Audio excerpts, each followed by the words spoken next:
Baik pemirsa YMTV dimanapun Anda berada, yang semoga terus dirahmati oleh Allah, kembali dalam program Bedah Buku, di mana kita bisa mengkaji sebuah makna dari sebuah tulisan. Masih bersama dengan saya Hamdan Al-Kafi dan Ustadz Sani di sini. Kami mencoba membedah buku teranyar dari para penulis. Di sini ada 3 penulis, salah satunya adalah beliau Ustadz Sani, berjudul Belajar dari Ustadz Yusuf Mansur. Saya yakin Ustadz, sejak awal kedekatan Anda dengan Ustadz Yusuf Mansur cukup intens, dan selama intensitas kedekatan itu banyak sekali Anda pelajari dari beliau, termasuk adalah sholat di awal waktu ya.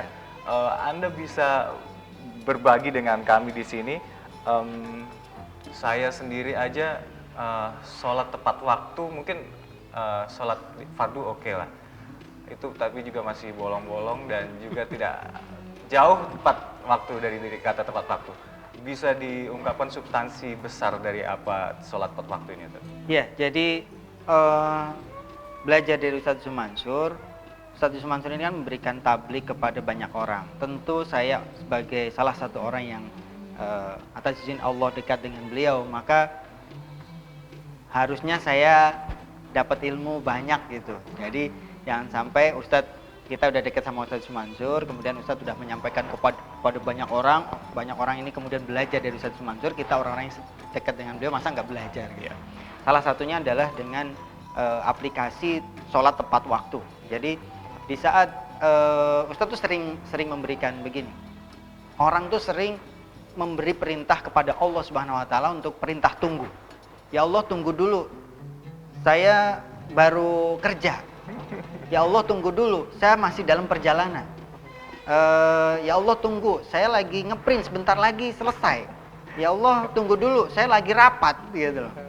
Nah, banyak hal-hal yang kayak begitu yang kita sepertinya memberikan kepada Allah itu perintah tunggu. Tunggu ya Rob, tunggu ya Rob, gitu kan.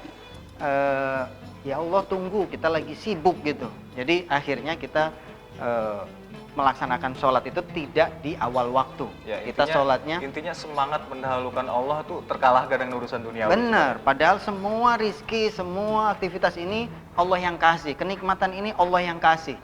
Masa udah kita dikasih sebegitu banyaknya kenikmatan sama Allah, untuk urusan sholat yang sehari hanya 5 waktu, itu aja kita berat untuk melakukannya.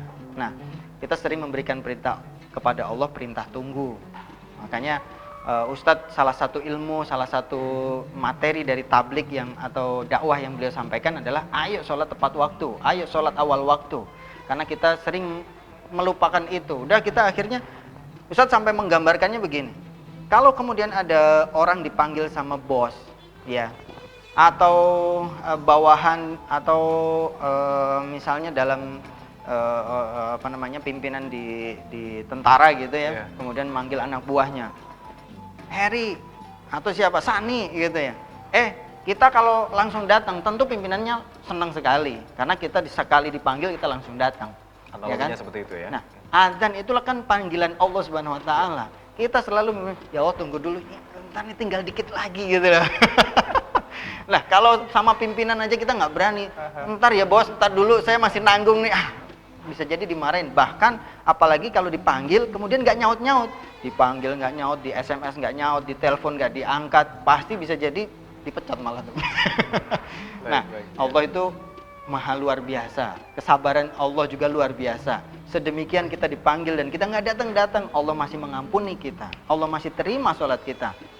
Nah, kitanya yang harusnya tahu diri, udah dipanggil Allah dengan panggilan yang terbaik, bahkan Allah janjikan kenikmatan, Allah janjikan rizki, Allah janjikan kemenangan segala macam, masa kita nggak mau datang? Nah, kita harusnya datang. Baik.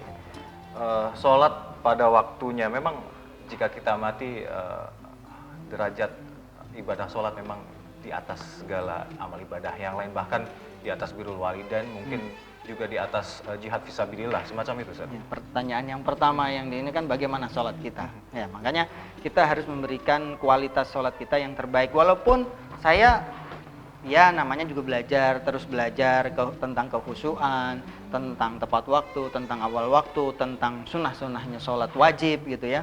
Bahkan Ustadz mengajarkan kepada saya dan mungkin kepada banyak orang bahwa waktu sholat itu bukan hanya 5. Ya. Waktu sholat itu ada 7. Subuh, duha, duhur, asar, maghrib, isya, tahajud. Nah, banyak orang yang meninggalkan duha dan tahajud. Bahkan banyak orang yang meninggalkan sholat 5 fardu wajibnya. itu ya.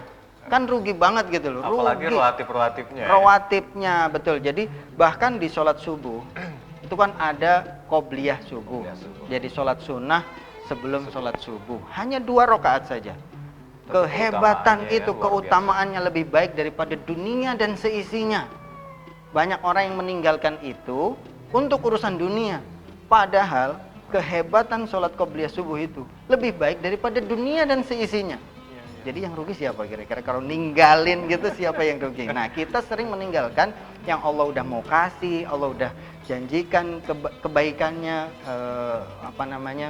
pahalanya lebih baik daripada dunia dan seisinya. Tapi kita kayaknya ninggalinnya enteng gitu, karena mungkin nggak kelihatan kali ya. Lebih baik daripada dunia dan seisinya tuh kalau gambarin ini gimana sih gitu kan? Kita pengen mobil, baru 1 mobil. Mau mobil apa? Mobil yang harga mahal. Itu bagian dari dunia, itu bagian dari dunia, dan Allah memberikan lebih baik daripada dunia dan seisinya. Belum kita bicara sholat wajibnya. Nah, makanya banyak orang yang kemudian merugi karena dia hanya melakukan sholat hanya untuk menggugurkan kewajiban. Karena kalau orang hanya sholat sekedar menggugurkan kewajiban, itu seperti orang yang dagang tapi nggak dapat untung. Ya udah, modalnya berapa, dia balik modal. Segitu aja. Padahal ada keuntungan qobliyahnya, badiyahnya, terus bacaan-bacaan sunnah di sholat itu sendiri, kemudian kemuliaan-kemuliaan yang lain, ada sholat-sholat sunnah yang lain, ada duhanya, ada tahajudnya, orang lewatin. Jadi seperti orang yang dagang tapi nggak dapat untung. Jika saya amatin lebih lanjut, panggilan sholat saja kita masih menyuruh Allah untuk menunggu ya. Kan? Tunggu apalagi ya, dengan untuk pelaksanaan sholat-sholat rawatib yang lainnya, sholat sunnah yang lainnya. Akan jauh lebih berat jika kita sholat fardu aja tidak tepat pada waktunya sebenarnya. Iya. Ustaz pernah ngasih gambaran juga, atau bahkan mungkin kita atau saya, atau mungkin Mas Alka yang pernah juga melakukan satu hal, misalnya begini. Sholat duhur itu karena kesibukan kita, kemudian kita melakukan sholat duhur udah menjelang asar. Iya. Jadi udah menjelang asar, ya kan? Di saat kita sholat, orang situ, orang yang lain itu udah menunggu waktu sholat asar. Betul. Kita datang melaksanakan sholat duhur. Kita bingung. Kalau kita udah yang jadi orang yang baiknya dulu, kita yang bingung, ini orang sholat apa sih jam segini baru sholat gitu kan. Oh ternyata sholat duhur. Udah gitu sebentar lagi waktu asar udah mau masuk. Selesai sholat duhur dia langsung lari lagi. Padahal harusnya nunggu asar dulu gitu kan. Betul. Jadi walaupun misalnya duhurnya ketinggalan, asarnya nggak ketinggalan. Ini habis sholat duhur selesai dia pergi lagi, padahal sudah mau masuk waktu asar. Baik. Kita tinggalkan hal-hal yang demikian. Dari paparan yang sudah kita jelaskan kepada pemirsa tadi, hikmah apa sih sebenarnya yang bisa kita bagi ke pemirsa dari sholat tepat pada waktunya ini? Ya tentu kenikmatan-kenikmatan yang Allah berikan kepada kita di saat kita mau sholat tepat waktu tentu menjadi berbeda buat misalnya begini, secara urusan akhirat insya Allah lah ya. Tapi begini, kalau kita mau yang sholat faktual lah ya. Iya. Jadi gini, kita ada 2 orang satu kantor, yang satu sholatnya tepat waktu, awal waktu, qobliyah badiyah dikerjain, duhanya dikerjain, tahajudnya dikerjain. Yang satu dia hanya melaksanakan sholat wajibnya saja.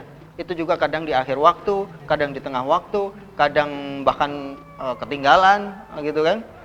Nah, coba cek secara rizki. Orang yang sama-sama masuknya sama, jabatannya sama, kedudukannya sama, gajinya sama.